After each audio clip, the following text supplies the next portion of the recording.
सो इसके पहले के वीडियो में हमने डिस्कस किया था forms of consumer awareness and reasons for consumer exploitation.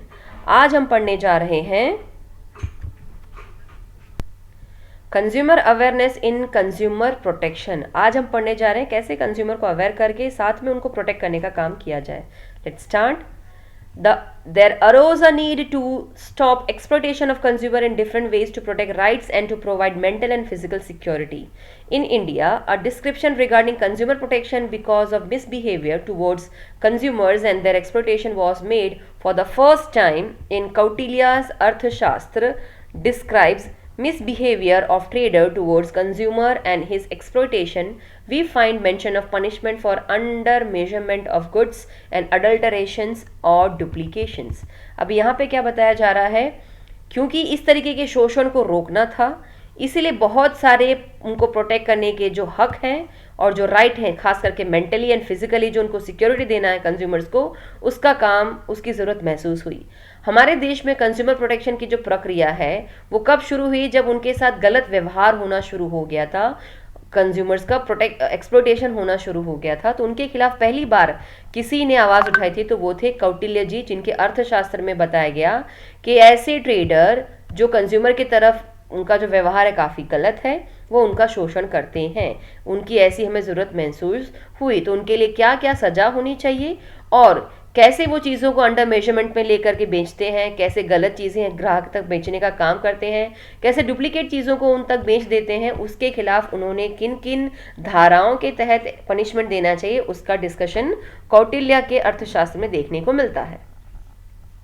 American President John Franklin Kennedy presented 4 rights of the consumers on March 15, 1962 in the Parliament of America.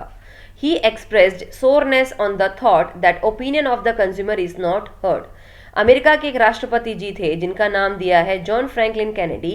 उन्होंने ग्राहकों के 4 हकों के बारे में मार्च 15, 1962 में अमेरिका के पार्लियामेंट में उन्होंने कुछ घोषणाएं की। उन्होंने वहां पे बताया कड़े शब्द में कि कंज्यूमर की जो सोच है, कंज्यूमर की जो भावनाएं हैं, उनकी जो कंप्लेंट्स हैं वो कभी सुनी जाती नहीं है। International organization Consumers International published a notification showing rights of consumer on 15th March 1983. International organisations जो है, जो कंज्यूमर्स को इंटरनेशनल लेवल पे नोटिफाई करता है, उन्होंने कुछ हकों के बारे में डिस्कस किया था 15 मार्च 1983 में। So 15 March is observed as world consumer day every year. इस वजह से हम कह सकते हैं कि 15 मार्च को वर्ल्ड कंज्यूमर डे के तहत मनाया जाता है।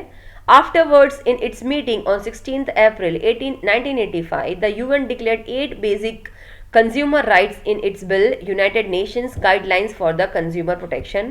According to this, it recommended every nation of the world to set up effective legal structure for rights and interest protection of consumer.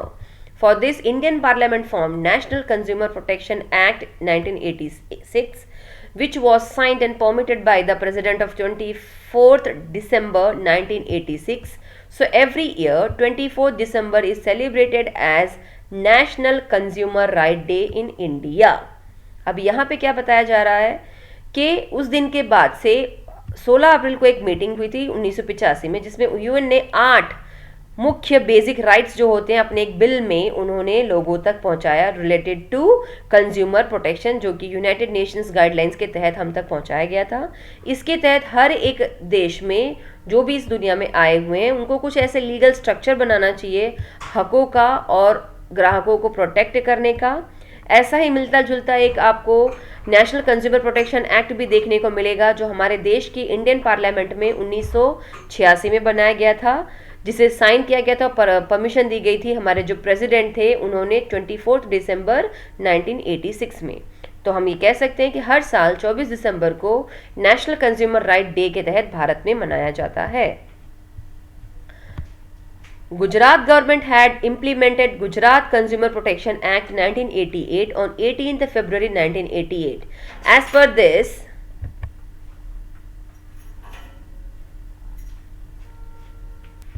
legal actions for consumer protection has been undertaken. Gujarat में Gujarat consumer protection act आया था 1988 में, 18 फरवरी 1988 में। इस कानून के तहत ऐसे लोग जो कंज्यूमर यानी ग्राहकों को छेड़ते हैं, उनके खिलाफ लीगल एक्शन लेने की कार्रवाई शुरू की गई। In 1993 and 2002, many important amendments have been implemented in India in consumer protection. People have wished to bring change in the age-old act as per requirement of time. 1993 से लेकर के 2002 के बीच कई सारे बदलाव आपको नजर आएंगे कानून कायदे में, जो भारतीय ग्राहकों के प्रोटेक्शन के लिए बनवाया गया था। अब लोगों की इच्छा है कि पुराने ज़माने में और अभी की रिक्वायरमेंट के हिसाब से हमें और भी कानून कायदे में बदलाव लाना चाहिए। Many provisions have been made under Consumer Protection Legislation 1986. Now we shall gather information about important provisions made the Act. बहुत सारे नए कानून कायदे बनाए गए थे कंज्यूमर प्रोटेक्शन लेजिस्लेशन के तहत, जो 1986 में बनाया गया था। अब उसी से जुड़े हुए कुछ इंपॉर्टेंट कानून कायदों के बारे में हम देखेंगे आगे वाले मुद्दों में। पहला है लेजिस्लेशन कंसर्निंग कंज्यूमर राइट्स।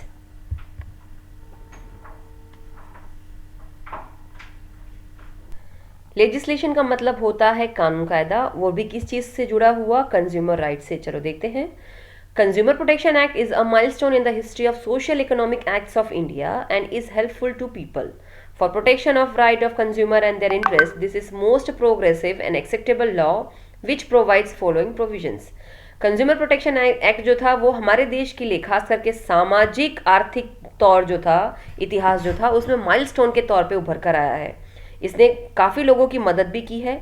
अब राइट्स वो भी कंज्यूमर के प्रोटेक्शन के और उनके खुद की दिलचस्पी कैसे उसको मोर प्रोग्रेसिव बनाने के लिए, प्रगतिशील बनाने के लिए, और वो इस कानून को एक्सेप्ट कर सकें, उसके लिए नीचे के कुछ कानून कायदे लाए गए हैं, जिसमें पहला आ रहा है रिलेटेड टू कंज्यूमर सर्विस। जो भी ग्राहक है उनके सर्विस के लिए क्या क्या कानून कायदे बनाए गए हैं। Under the above legislation in terms of trade और commodity and service, a consumer may be defined as follow. ऐसे कानून कायदे के तहत जिसमें ट्रेडर हैं, चीज़ों की लेन देन है, उनकी सर्विस है, और कंज्यूमर किस तरीके से उनको अपने बचाव में खरीद सकता है, उसके कुछ कानून कायदे यहाँ पे बनाए गए हैं। इन terms of commodity, a consumer is one who has legal protection for this any of the following person. यहाँ पे क्या बताया, कोई भी चीज़ की खरीदारी है, कंज्यूमर है, उसके पास लीगल प्रोटेक्शन है, उसको चीज़ खरीदते वक्त किन किन चीज़ों का वो ध्यान में रख सकता है। जिसमें पहला आ रहा है, if a person has made payment or has promised to make payment or has agreed for any offered mode of payment in lieu of purchase or of any commodity or service is called consumer। सबसे पहले consumer किसे कहा जाता है, किसी व्यक्ति ने अगर किसी तरीके की पेमेंट दी है या प्रॉमिस किया पेमेंट की, या फिर जो भी उसको ऑफर दिए गए थे उसके लिए वो किस तरीके से पेमेंट करेगा, इन सभी चीज़ों को ध्यान में, लियो मीन्स ध्यान में रखते हुए जब वो किसी चीज़ की खरीदारी करता है तो उसे हम कंज्यूमर यानी ग्राहक कहेंगे।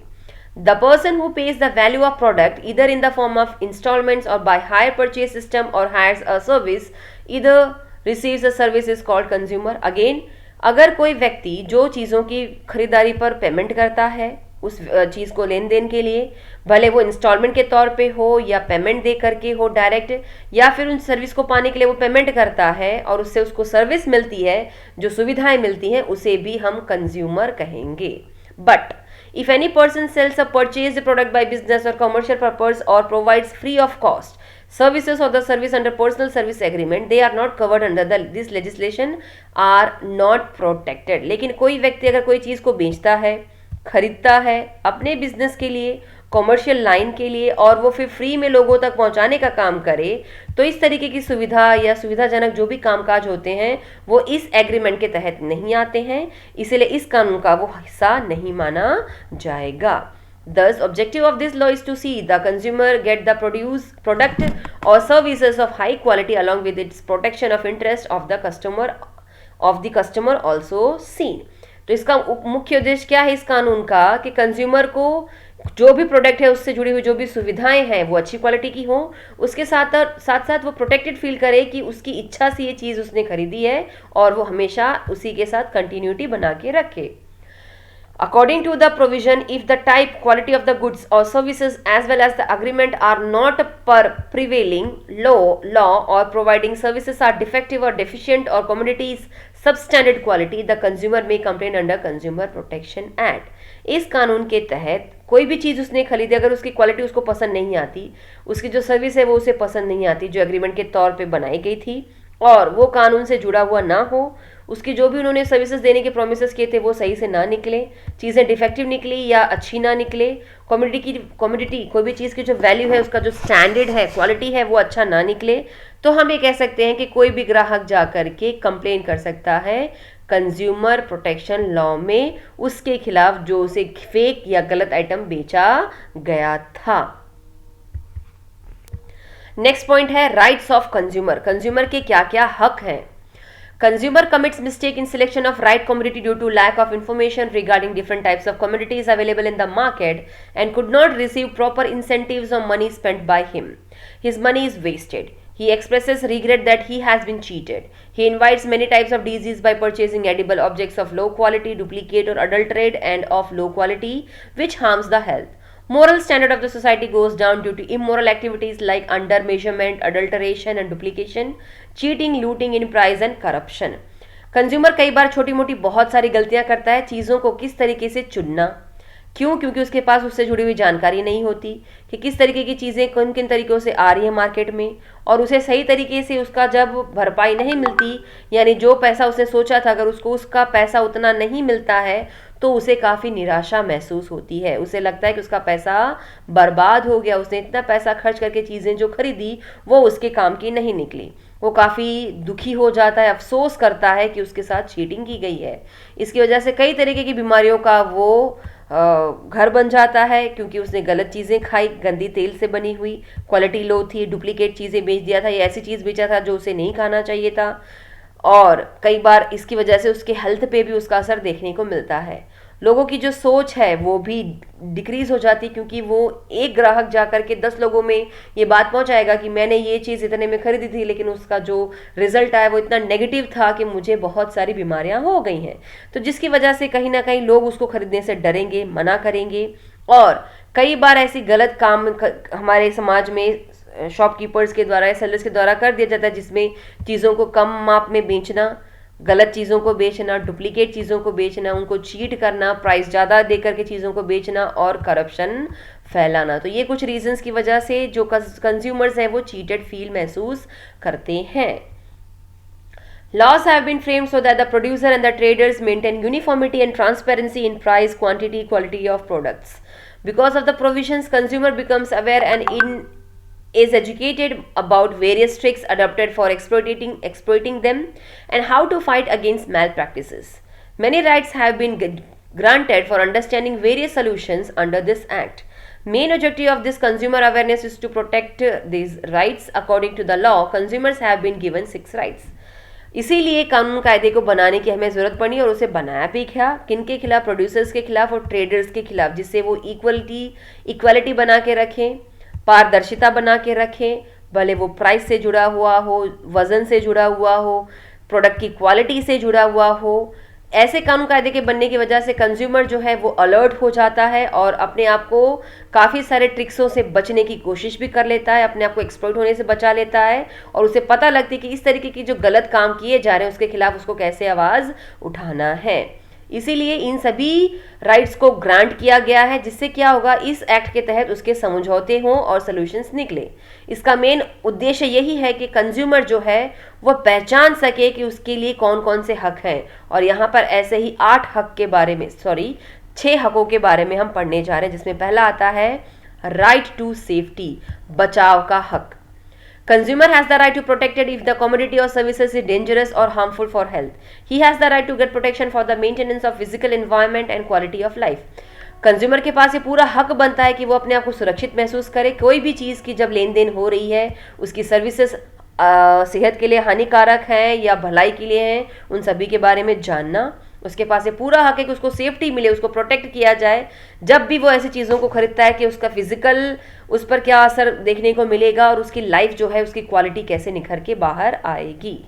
राइट टू गेट इन्फॉर्मेशन, कोई भी चीज़ को खरीदने की उसके पास पूरी ये हक है कि उससे जुड़ी हुई हर एक जानकारी इसे दी जाए। कोई भी चीज़ खरीदने से पहले उससे जुड़ी हुई हर जानकारी ग्राहक तक पहुंचाया जाए, जिसमें है The consumer should have information about quality, quantity, capacity, purity, class, standard, usage, price etcetera of commodities और सर्विसेज। कंज्यूमर के पास ये पूरी जानकारी होनी चाहिए कि क्वालिटी कैसी है, क्वांटिटी कितनी है, कैपेसिटी कैसी है, कितना प्योर है, किस क्लास का है, स्टैंडर्ड कैसा है, कैसे यूज़ करना है और इसकी कीमत कैसी होनी चाहिए वगैरह वगैरह, जो भी चीज़ वो खरीदता है। So that he may be protected in the market against malpractices और करप्टेड प्रैक्टिसेस। तो इससे क्या होगा, उसको पता होगी कि ये चीज़ अगर मैंने इतने रेट में इतने वजन में खरीदी थी और वही चीज़ अगर उसको उस इंसान से नहीं मिलती है जहाँ से वो अक्सर खरीदा करता था, तो अगर वो मार्केट में खरीदने दोबारा सेम चीज़ जाता है तो उसको पता होगा कि ये चीज़ मैं ले गया था इतने में, उसका वजन इतना था, उसका रेट इतना था। तो कोई लोग अगर उसका रेट डबल लेना चाहते हैं तो ये अपने आप को उससे बचा सकता है। With the help of right to information the consumer is encourage to behave responsibly. क्योंकि राइट टू इन्फॉर्मेशन के तहत कंज्यूमर जो है उसको ये पूरा हक मिलता है कि मैं एक जवाबदार ग्राहक बन करके निखरूं। The consumers get information from label, packing, advertisement, price list, government public news and reports. और ये सारी इन्फॉर्मेशन उसको कहाँ से मिलती है, जो भी चीज़ के ऊपर लगा हुआ जो लेबल है रेट का, वो कब पैक हुआ था, उसकी एडवर्टीजमेंट कैसे की जाती है, उसका प्राइस कैसा है, गवर्नमेंट ने कैसे पब्लिक न्यूज़ में और रिपोर्ट्स में इन चीज़ों की गुणवत्ता के बारे में हम तक पहुंचाया है, उन सभी से उसको इसके बारे में जानकारी मिलती है। राइट टू चूज़, उसको चूज़ करने का जो हक मिलता है, सिलेक्ट करने का जो हक है, वो भी इस 6 कानून के तहत आता है। Consumer has the right to access a variety of goods at competitive rates, choosing commodity or service which could earn maximum profit and has good quality. Objective of right to choose is to confirm reasonable price, satisfactory service and assurance of quality. Consumer has the freedom to choose such a commodity which is most convenient. Consumer के पास पूरा हक है कि वो किस तरीके की चीज़ लेना चाहता है, किसे नहीं लेना चाहता है, किस रेट में लेना चाहता है, कौन सी चीज़ के साथ वो जाएगा, किसका उसको पैसा कम देना पड़ेगा, कौन सी चीज़ उसको प्रॉफिट देगी, उसकी क्वालिटी कैसी होगी वगैरह वगैरह सिलेक्ट करना। इस हक का एक ही उद्देश्य है कि उसको रीजनेबल प्राइस में चीज़ें मिले, उसको वो सेटिस्फाई कर सके और उसको ये अश्योरेंस मिले, संतुष्टि मिले कि हाँ ये क्वालिटी अच्छी है।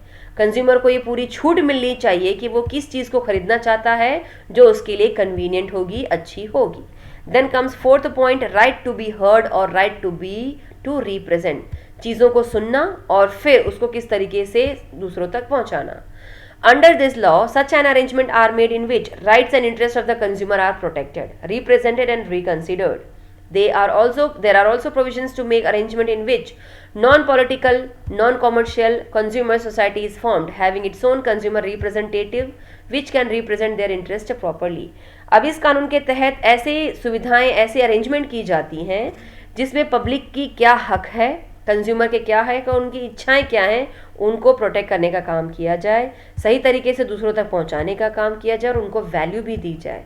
इस कानून कायदे के तहत ऐसी अरेंजमेंट्स की जाती है जहाँ पे नॉन पॉलिटिकल एरिया हो गई, नॉन कमर्शियल एरिया हो गई, और जो समाज है वो अपनी इच्छा से अपने एक रिप्रेजेंटेटिव को खड़ा करता है जो उनकी जो सोचें हैं वो मार्केट तक पहुँचाने का काम करे, ताकि जो भी प्रोड्यूसर्स हैं, सेलर्स हैं, वो कंज्यूमर की डिमांड पे चीज़ों को बाजार में लाने का काम कर सके। Then comes right to seek redressal. Right to seek redressal का मतलब बताया जा रहा है यहाँ पे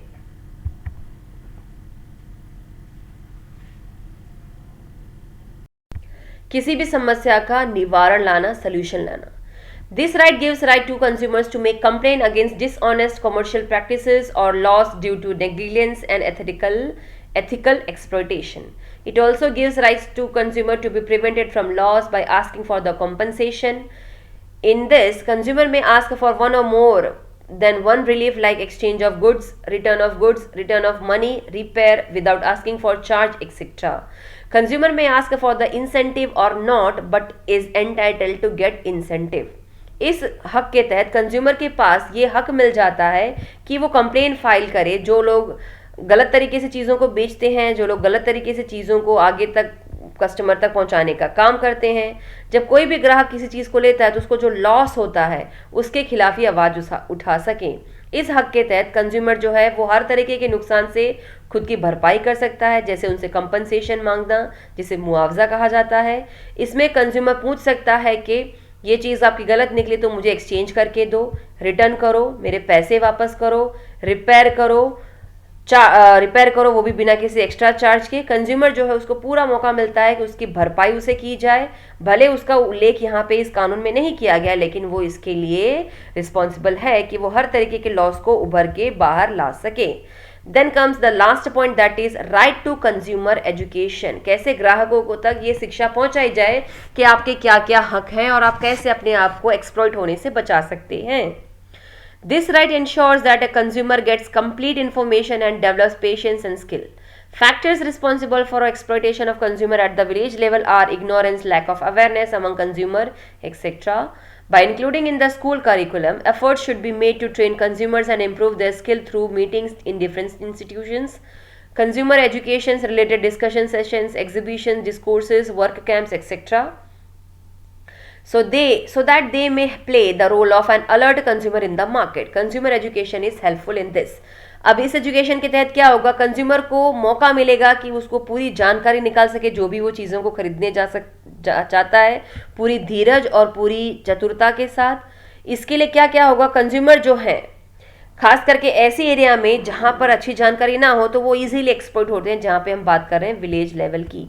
अब विलेज लेवल में लोग चीज़ों को इग्नोर कर जाते हैं, वो इतने जागरूक नहीं होते हैं, तो उनका एक्सप्लोटेशन काफ़ी आसानी से हो जाता है।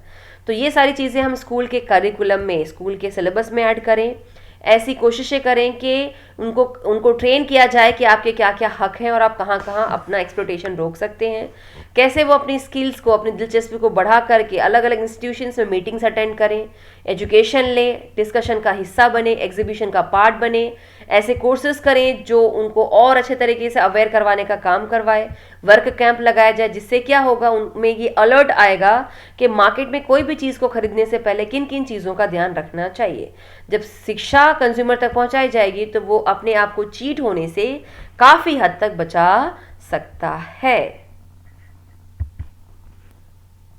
आज के लिए इतना काफ़ी था। आने वाले वीडियोज़ में हम आगे के पॉइंट्स को डिस्कस करेंगे। Till then take care and thank you.